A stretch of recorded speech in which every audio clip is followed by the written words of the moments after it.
So today at the JioSaavn studios, we have a diva.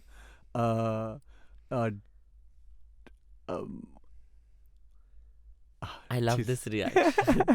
I'm like just when you're speechless, what? No. I mean, I thought of spellbound. so many things, and now I'm just like stuck within my own introduction. But anyways, welcome to the studio, Sushant, and I'm so glad you're here and you've been able to make time because you have such a brilliantly busy schedule. I know. So, how are you? How I tired and how? I'm alive and kicking, and this is just my bed voice. This is like a weekday sexy voice.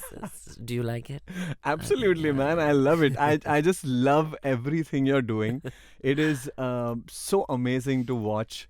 And Thank you. thankfully, I've known you for so much time that I've seen the trajectory that your life has taken. And this Yes. is what Talking Music today is going to be about. It's going to be all about you Oh, and your beautiful journey thank you. of where you are today. And I want all our audiences and all our listeners to know that, Sushant Divgikar is here alive and kicking Yes. and to many, many more feats in his future.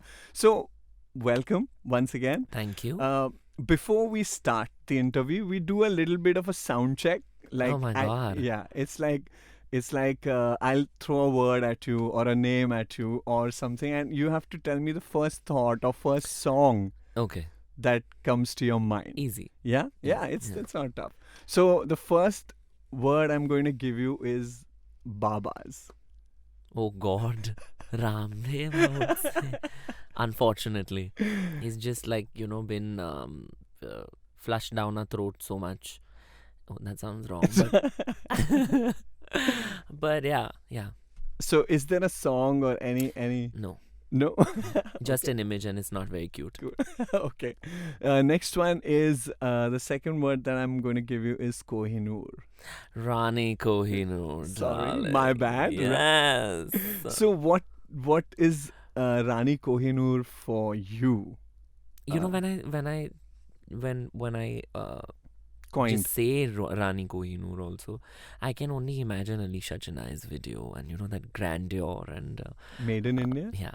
Oh, And Milind Soman coming out of a treasure chest, and but not Milind Soman now. Maybe someone younger now. like who? Milind Soman is like a family friend. I've literally played like as a kid. I used to like sort of be in his lap. So it's just not cute again. I guess To in such a young age, it's only all the good genes rubbed off on you as well. well, what can I It's say? the next word I want to give you is pride. Pride. I would say the first thing that comes to my mind is I think everybody should be proud of themselves. Everybody has a journey that they have you know gone through. Everybody has had instances in their life where they've kind of overcome hurdles, and I think they should be proud of that. So I think it's something that's universal, and it's not only subject to a certain community. I think everybody should be proud of who they are today and as of now. Absolutely. I'm absolutely proud of you. And I'm very proud of you. Yeah. So tell me, is there a song that you have which defines pride? And if you could sing a few lines for us, now that that's Actually, a my talking music. my international debut, well, that's about pride and celebrating love, because love is love, and the name of the song is Love is Love, and the lyrics are like everybody needs somebody, everybody loves somebody, everybody join the party because love is love. Mm. It's beautiful. Yeah, So I'm not going to sing it because you need the whole band yeah, you and need, and it's got a lot of electronic but it's got a vibe lot of on it. bhangra and all also in it. So it's like a Eh, full multicultural. Yes, it's a cultural exchange. Look at you, man. Like now that we've done this sound check and I've got a little bit of insight into, how what you are and how you think, and we'd like to go into the main gig. So my first question is like everybody now because of social media sees your life and your flamboyance and the personality you are, but very less is written about you, about your childhood and your growing up years. Tell us something about school and growing up?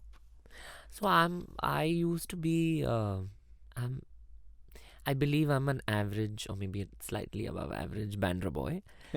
But then that automatically puts you on a pedestal because you're from Bandra. Yeah, Bandra man. Bandra. It's Bandra. Bandra, yeah. And no, but the thing is that I've had a very beautiful childhood actually. Um, I've been a national level swimmer.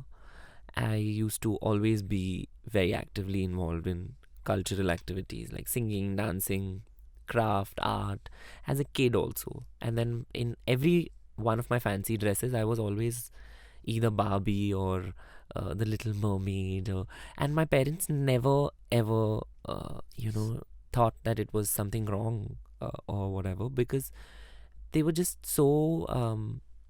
It's really one must actually honestly admire their parenting skills because they didn't cage their children, me or my older brother who's straight.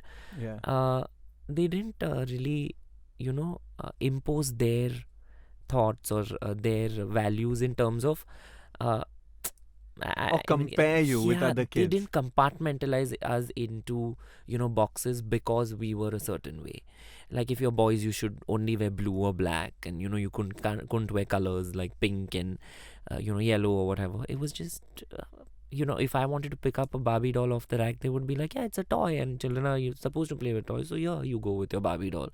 My brother would pick up a GI Joe or whatever. So I thought that when we as parents, I think impose all these negative stereotypes onto our children, that's when they pick it up. Otherwise, children are beautiful. Right. And I think that the reason why I'm still beautiful is because my parents are just outstanding. Amazing. I've heard every interview I've heard of yours. You have given real big credit and Always. to your mom and dad, and Yeah. I've met them also. They're incredible. Yeah. So, growing up for you and getting into art and crafts and music, which one did you personally like more than, like, did you like music more, dancing more? I've actually dabbled in everything. Literally. Like I've been a professional dancer with in I was a senior trainer with Terence Lewis, Okay. and when I was very young, and like I was 16 till I was 19, I used to like professionally dance. So I have a dancer's body, and but music is one thing that I honestly like. I've seen a lot of modern artists dance even without music, but for me, music is so important that I can only dance when there's music. So everything related to uh, you know uh, everything that revolves. No, my life revolves around music basically. I think music is very very uplifting. It allows me to just feel free and let loose, and yeah, it just my Let's you. gosh, I didn't believe that this would be such an exhilarating experience speaking with you. No, but it does. Music just kind of brings that good the positivity out Right. and around you also, I think. So, I mean, it's your parents gave you all the support to be who you are, and Yes. how was it in the outside world, like outside the family? How was that?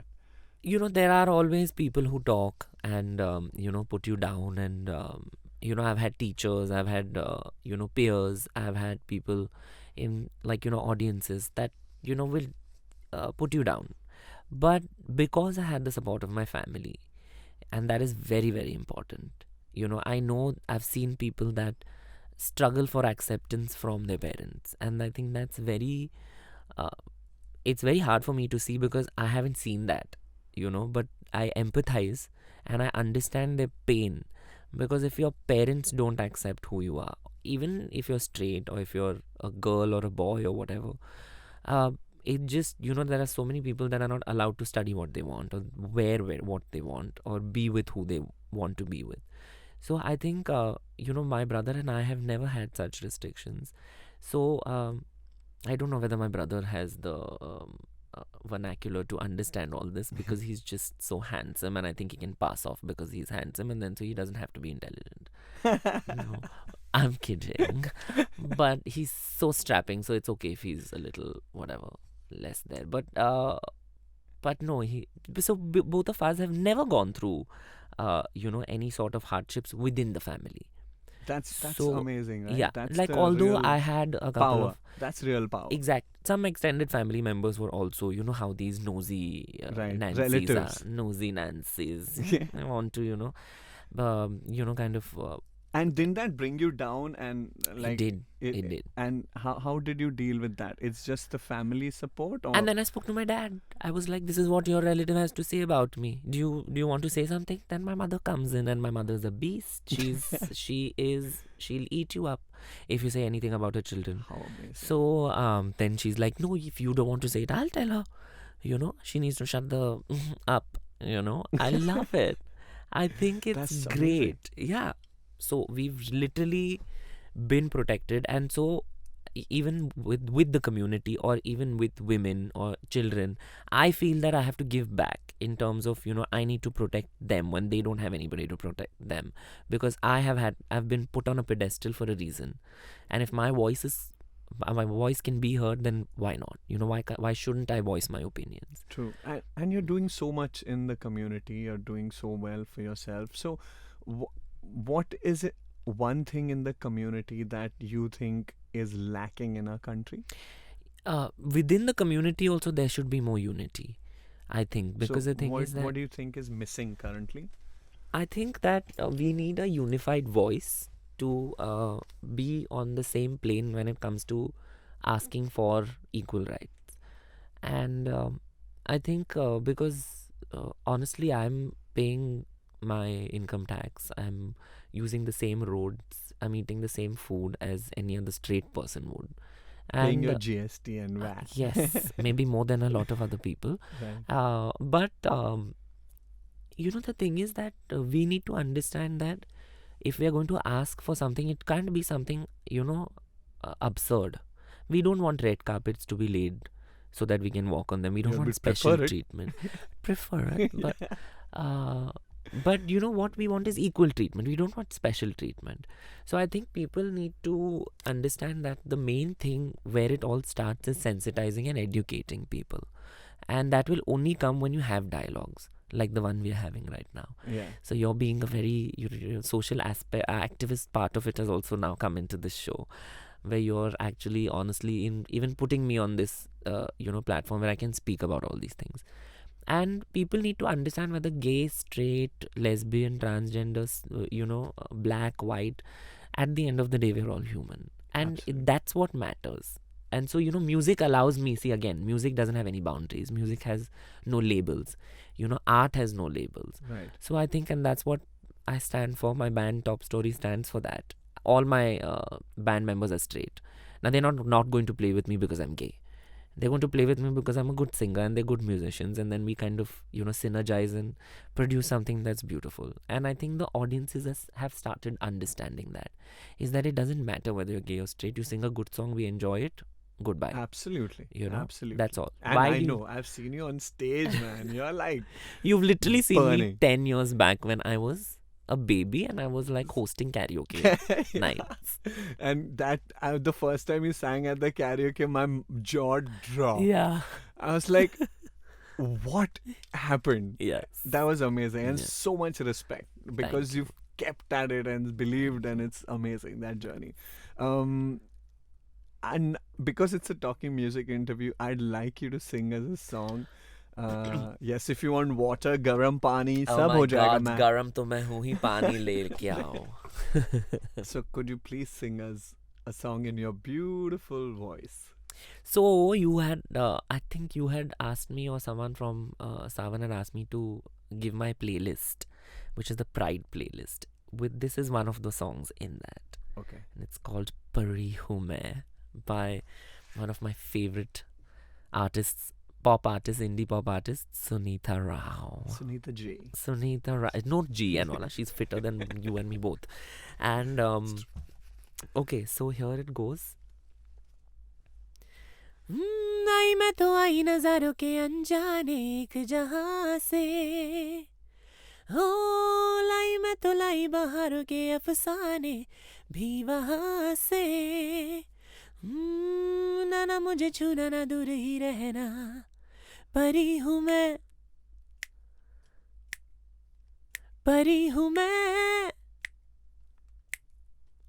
मुझे ना छूना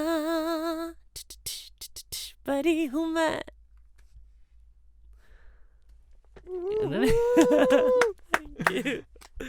Thank you. You were too late to the party and you tried to record it. But Yeah, because I don't want to miss this opportunity. You know, the last time you came here also, we have that song here. You sang. I Will Always Love You. I sang Saving All My Love For You.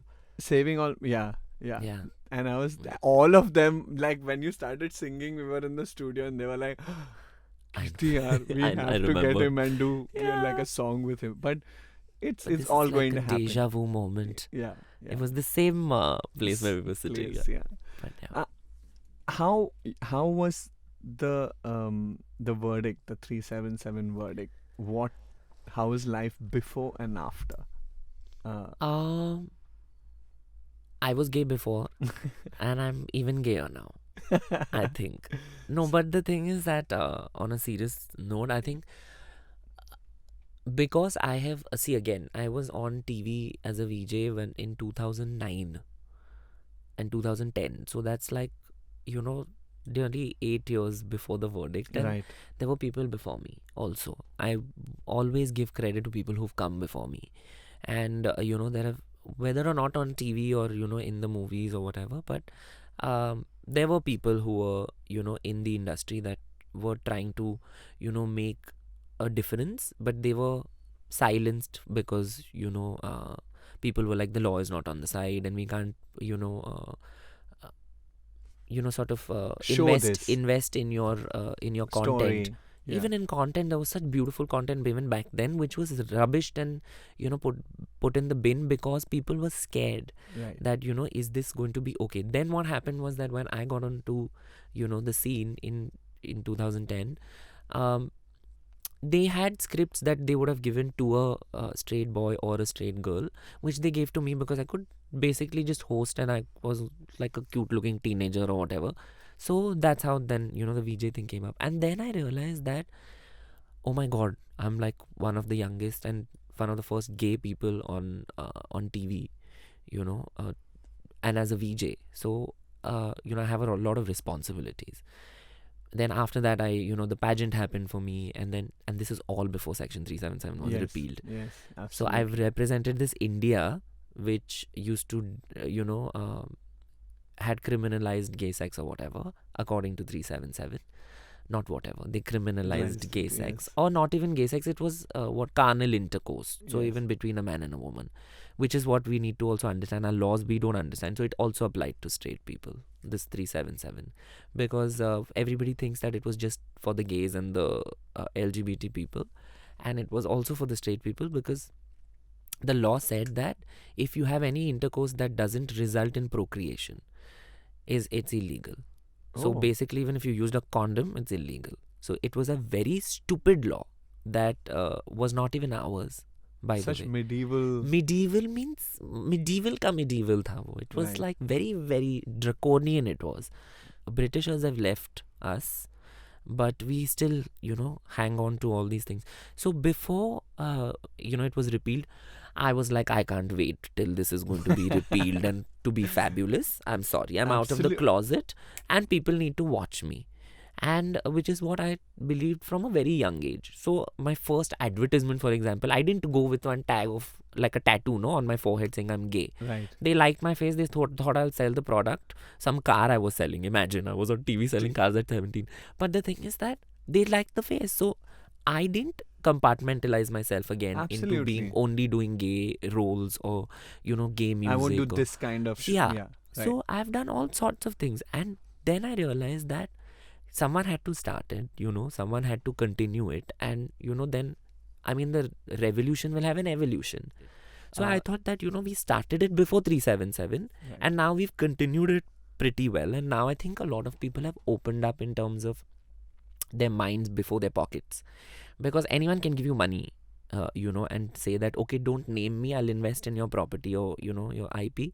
Don't name me. Now what people have done is like they have to change their whole marketing strategy to Yeah, adhere. yeah, See, yeah. because it costs you to be homophobic. Right. When you're homophobic, the entire community, which is like crores of people in this country, LGBT people in this country are crores.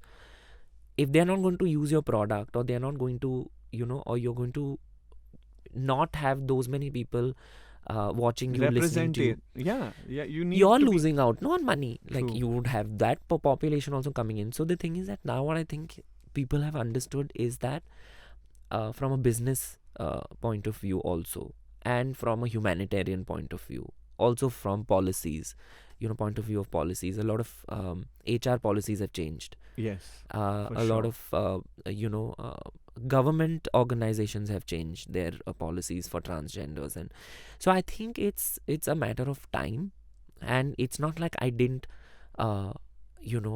agree to the fact that it would. I knew it. Honestly, I didn't think that it would have happened so soon.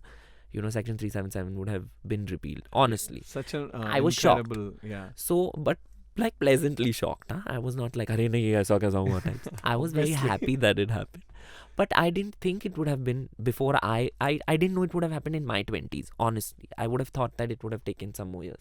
But I'm so glad it has happened, because now I can do a lot more content while I'm still young and at it. Yeah. Of course, man. You're killing it. But more than worrying about what people would say about me, I used to have a lot of conflict within myself. And this is what happens with a lot of people who are, fat shamed, slut shamed, gay shamed, or just shamed in general, for whatever, for being not as rich as their fellow classmates, also for that matter, or being a little darker, or being taller, or being shorter.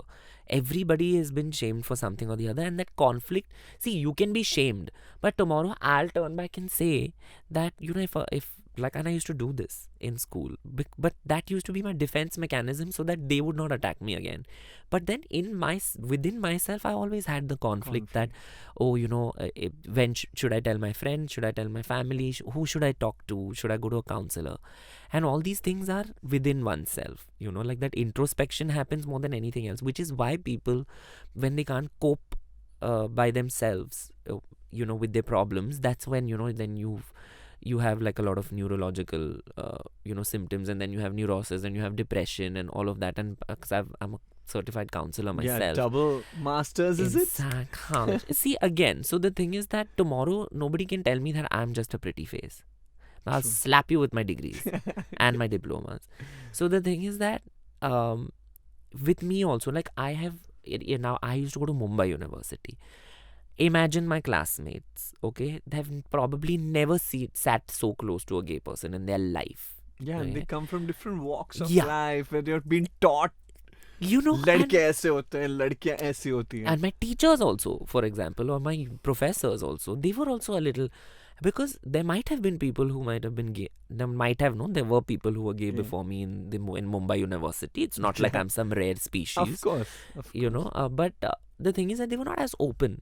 And I was on TV when I was over there. So the thing is that they used to see me, my professors, on TV, and they used to be like, their jaws used to drop, and they're like, oh my God, what But I was just like, I'm your student, you're my teacher, teach me, I'm going to leave, we're not going to have babies. So you don't need to know what I'm doing in the confines of my room. I don't need to know what you're doing in the confines of it. Absolutely. You teach me, I learn, I get my degree, and I'm out.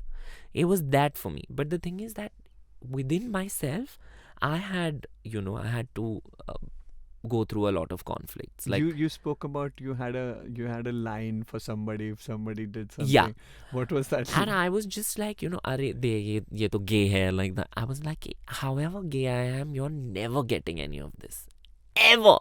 Matlab, I used to use a lot of explicits. I can't use them here. But I was like, I'm basically ever. Okay. So what is your problem? Basically. But I just don't understand what people, and then bullying also comes from Bullying, inferiority complexes. Yeah. Do you let people do this? No. The bully, Yeah. if I'm the bully, I'm bullying you because my self-confidence and my self-image of myself is very poor. So to make myself look superior, I will choose someone who is lower than me, or who is more who's not as strong as me. Weaker, basically. Or who's weaker, who's smaller than me.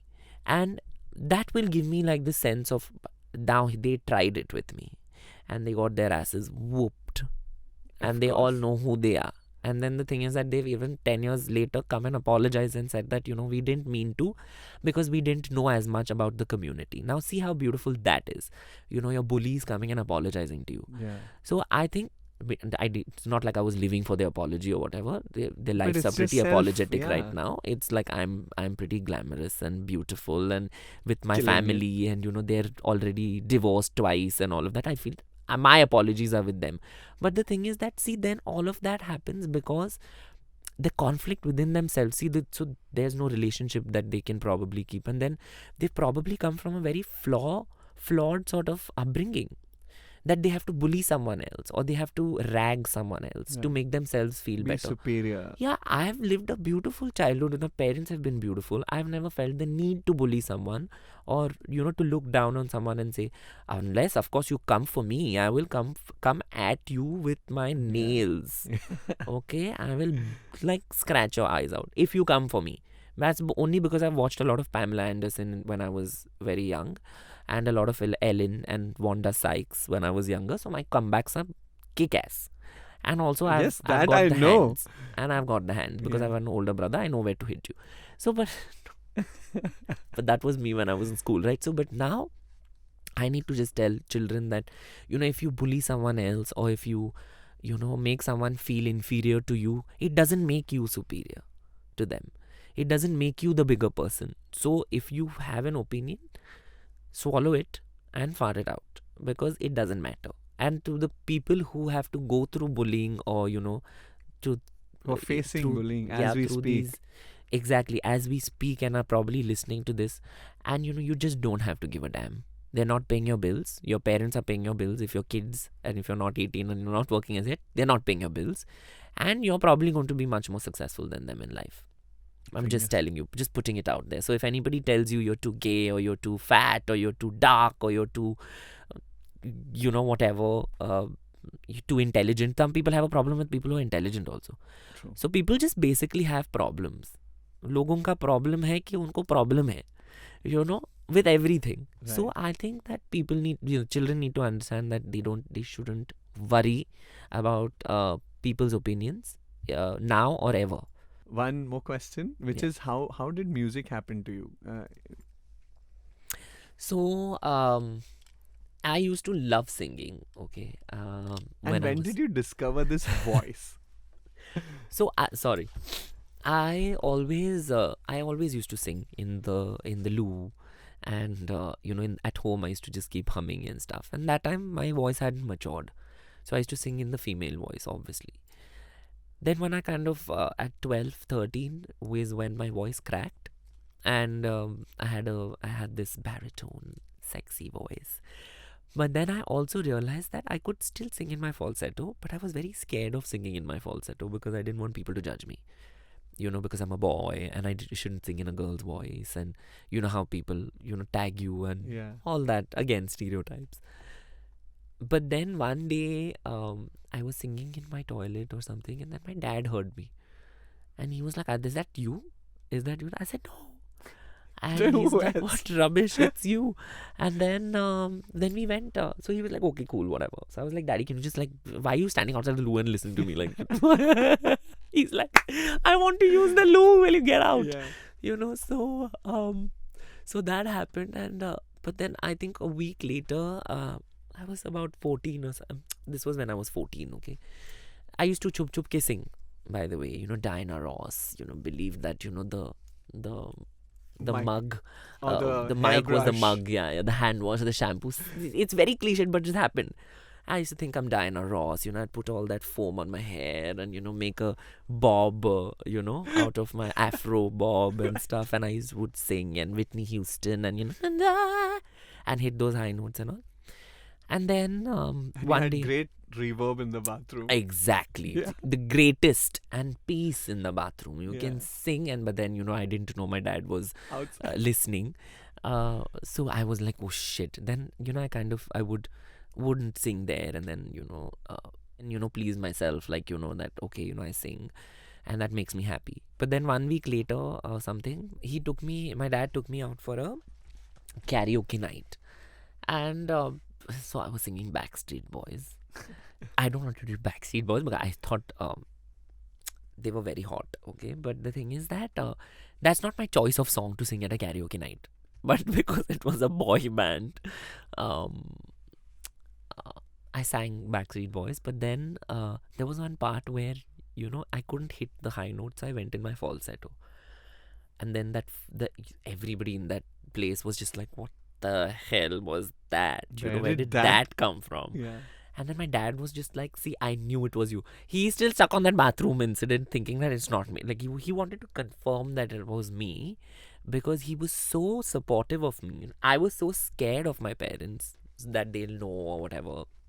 And this was not even about my orientation, because I was just 15 or 14. And so then he was just like, "You sing so well. Why don't you, sing and this and that?" And I was just very casual about it. I said, "Yeah, okay, whatever, and this and that." And I didn't pursue I it. can imagine you. Yeah, I was just like, "Oh, whatever." And then you know how I am. And a teenager was. Sushant must have been Oh, like a headache. right. For the parents, like, array. Yeah. And if you thought I was this thing, my brother was 10 times my thing and straight. Really? Yeah. At least I was gay, and I was like a little more, I would, Yeah. have a bath twice a day and all of that. And my your brother brother- used to live like a sloth. Like so, and good looking, and all these girls coming in and all. So it was like that thing. And then that's how music happened to me, in terms of when I went that first time with my father at this karaoke joint in Bandra. Bandro, man. Bandra, Soul fry, what, bugger? Soul fry only, how and it had to be soul fry, no? Had to. But soul fry, and then since then I used to then go for a lot of karaoke events. Then I opened for a lot of bands, and back then I was like so clueless. And then of course some one day, and I was like, I didn't want to get into the entertainment industry, because my brother was one of the top models. Yeah. Yeah, right. And so I used to look at him, and I was like, she didn't have any ambition only. Because I was studying, I was a topper, and all. No ambition. Swimming, I tell you, yeah, my God, everything. like whatever. Then 2 years later, I was only, on TV, in the papers. And then he's like, "You were talking something about ambition." I said, so, I finished my education. And then when I was a little older, I think 17 or something is when I did my first advertisement on TV. And then I realized that, I was not concentrating as much on music. And but I used to sing at these music festivals, and again open for bands and stuff like that. And that's where I sort of started being on stage. And then of course in college we used to sing a lot, in all these college And festivals. like college festivals, you Always sing? win. Me and Akasa, we used to Oh. always, me, Akasa and Shalmali, we used to compete. Like, so Shalmali was in Xavier's, Akasa and I were in Mitibai. So I think every alternate years, I think we used to. So me and Akasa used to sing together, duet. So she has a very bass voice. So sometimes she used to sing as the male, I used to sing as the female. And so that whole shock value. Beautiful, yeah. So yeah. and then as kids, and then we only used to conceptualize all of this. Teachers used to be like, chalo, तुम लोग जीत whatever. के आओ. तुम करके आओ जो भी कर रहा है, तुम medal लेके आओ types. So yeah, we used to do that. And then from there, of course, I started singing a lot more. And then I was on TV for a very long time, so I had to completely Big Boss ignore. happened. Then Big Boss happened, and yeah, then so much TV happened, and then I couldn't really concentrate on music. So, but then 3 years back, I think, 3.5, 2016. Yeah, 2016 is when 2015 end. Actually, I started doing tours and all of that, and now I have my own band, and they're amazing. They're very sweet boys. And again, nearly from every part of the country. Some of them are from Sikkim. How many pieces is your Four. band? So including me, we're 5 of us. 5. Okay. One of them is from Assam, one of them is from Bandra. Okay. And so that whole diversity, even within the band, I think that's what we stand for. Are you doing Otherwise. any original music? Yes, very Oh. soon we're going to come out with some beautiful original content in Hindi and English. Wow, we're looking forward. So, is it what kind of material is it? Is it pop? It'll be pop, mostly pop. And what voice are you going to be? Both, or maybe 5 more. You never know. Yeah, I knowing mean, if you, it's there, you'll just pull it out of somewhere. yeah. I know. So, amazing. Yeah. Is there a song you'd like to wrap this session with? But should I sing like a fast or slow or what? Like, do you want to hear like a melodious song or like a peppy song? Full power song, yaar. Yeah. Sushant is full power. There's melodious, matlab. हो गया You ना? to pari hu main gaana. गाना, हाँ. हाँ. All right. At first I was afraid, I was petrified. Kept thinking I could never live without you by my side. But then I spent so many nights thinking how you did me wrong. And I grew strong, and I learned how to carry on. And so you're back from outer space. I just walked in to find you here with that sad look upon your face. I should have chained that stupid lock, should have made you leave your key. If I'd known for just 1 sec you'd be back to bother me. Oh, now go, walk out the door, just turn around now. Hey, you're not welcome anymore.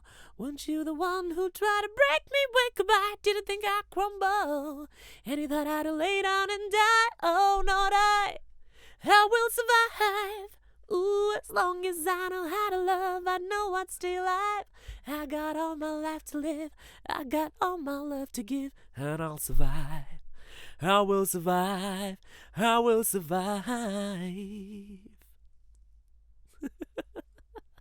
There, I gave you 2 voices today. Death. How? Like, it's like you've just taken one breath and gone like boom through the whole emotion, like, and you're like, oh God, how do you do this? Sushant, amazing. Thank Incredible. you. Thank you for coming. Thank you for giving Thank us you your so much. Thank you. time and talking to us about Thank you. music, Thank you. life, and your aspirations. Thank you, Sushant. Thank you. Thank you so Love much. you. Thank Love you very Kirti. much. I love you. Thank you.